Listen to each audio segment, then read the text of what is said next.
Allez, on continue ce 7-8 week-end. On va parler exposition, on va parler art avec vous, Marie-Pierre Duneau. Bonjour. Bonjour. Vous êtes artiste plasticienne. Vous êtes aussi intervenante en art plastique et en art-thérapie depuis 9 ans. Il y a une exposition du collectif Duneaux Arts qui est proposée samedi et dimanche dans un lieu que je qualifierais de très bucolique, les Granges de Port-Royal à Magny-les-Hameaux. Alors, quel est le but de cette exposition ? Alors, c'est une exposition qui regroupe les différents ateliers, peinture et sculpture, qui ont travaillé toute l'année. Voilà, et donc il y aura 42 exposants, peintres et sculpteurs amateurs. Voilà. Donc, il y a une performance, hein, samedi. Et il y a une performance à 18h30, une performance artistique, oui. C'est quoi une performance artistique ? Alors, c'est-à-dire, en gros, on réalise en... Voilà, devant, on a 20 minutes, on l'a préparé bien sûr, mais en 20 minutes, on doit donner quelque chose d'intéressant à voir qui se construit au fur et à mesure de ce petit temps en 20 minutes. Et cette performance, elle sera sur une activité sculpture ou peinture ? Sculpture, c'est de la sculpture, donc voilà, c'est métallique, je peux dire, ça représente un peu une idée de la mode, voilà, et... Donc c'est un personnage qui se crée. Par qui ? Alors par Patrick de Guines, qui est une personne qui vient sculpter avec moi depuis un an. D'accord. Donc voilà, du centre Calliope à Magny-les-Hameaux. Ouais. Samedi à 18h30, donc pour découvrir cette performance, ça doit être assez impressionnant hein, de faire des performances comme ça devant un public, tout le monde regarde, tout le monde attend. Voilà, on la prépare, mais c'est aussi l'art contemporain, c'est ça, c'est s'inscrire dans les ateliers aussi, dans des choses novatrices. Voilà, on apprend les techniques de sculpture, mais à partir de là, qu'est-ce qu'on en fait ? C'est ce qui est intéressant, de développer sa propre créativité. Vous avez parlé du centre Calliope, j'ai envie de vous demander vers quel public vous êtes amené à travailler ? Alors moi, je travaille avec des publics différents. Je travaille avec l'Association des paralysés de France, qui d'ailleurs, demain soir, après notre vernissage, organise un repas champêtre suivi d'un film. Donc avec l'Association des paralysés de France, avec le centre Calliope, le CMP de Magny-les-Hameaux, avec 2 centres d'adultes handicapés mentaux, mais aussi dans des associations de publics, disons, ordinaires, on peut dire. Et moi, ce que j'essaie de faire dans les stages que j'organise... Ce que j'allais vous dire, voilà. C'est plutôt, là, vous êtes sur un public plutôt tourné vers le handicap. Oui.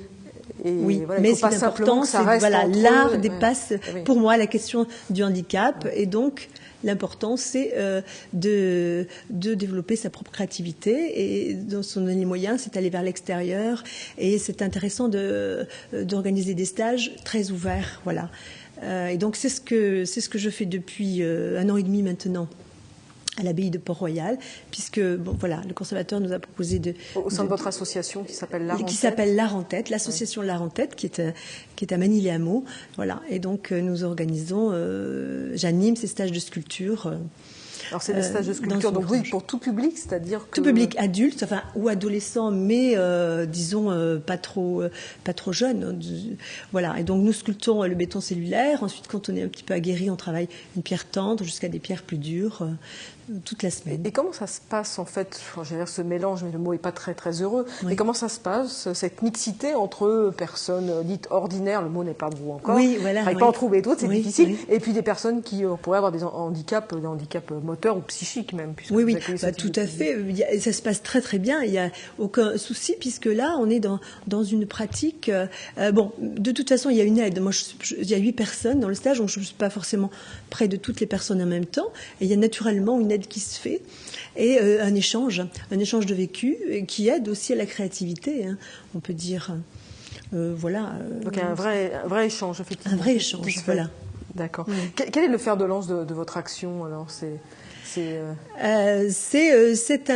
qu'on appelle un peu maintenant l'inclusion, c'est-à-dire ne pas rester dans les institutions, être à l'extérieur, et voilà, et se dépasser, voilà, et dépasser ses difficultés, sachant que les autres en ont aussi, même si c'est un public ordinaire. Donc voilà, se dire qu'on n'est pas tout seul dans ce qu'on vit, et voilà. Donc, j'ai dit, vous êtes artiste plasticienne. Qu'est-ce qui vous a donné envie de vous tourner vers l'art-thérapie, ce qu'on appelle l'art-thérapie ? Quel était le détonateur, ou en tout cas la nécessité pour vous ?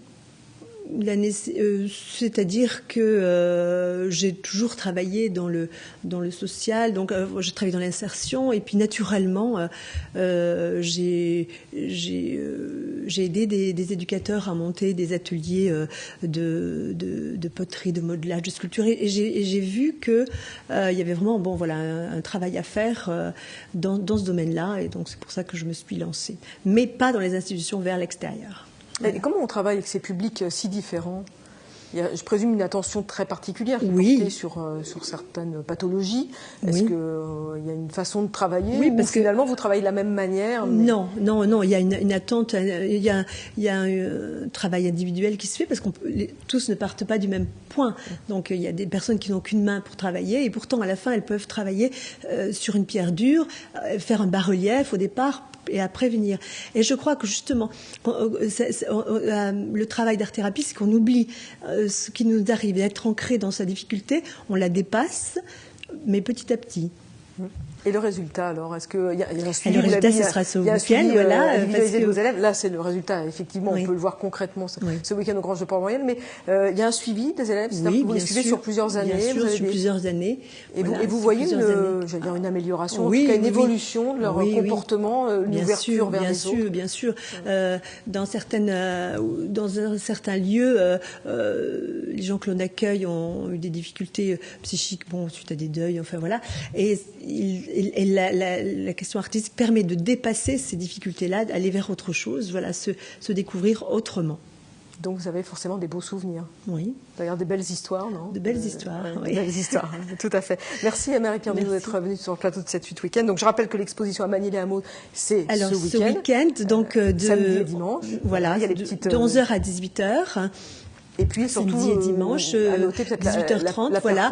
Si des personnes veulent venir en stage, il y a des stages donc en juillet et fin août, et même un stage en Bourgogne du 20 au 27 juillet. Voilà, ils peuvent nous contacter. Donc on peut allier à la fois stage et vacances. Alors voilà, culture et sculpture. Et je rappelle que pour ceux qui ne peuvent pas venir voir l'exposition ce week-end, le centre Calliope à Manille-les-Hameaux accueille aussi l'exposition du 17 juin au 30 août. Voilà, donc c'est une prolongation des travaux de vos élèves. Merci beaucoup d'être venus sur le plateau du 7-8 Week-end. Merci.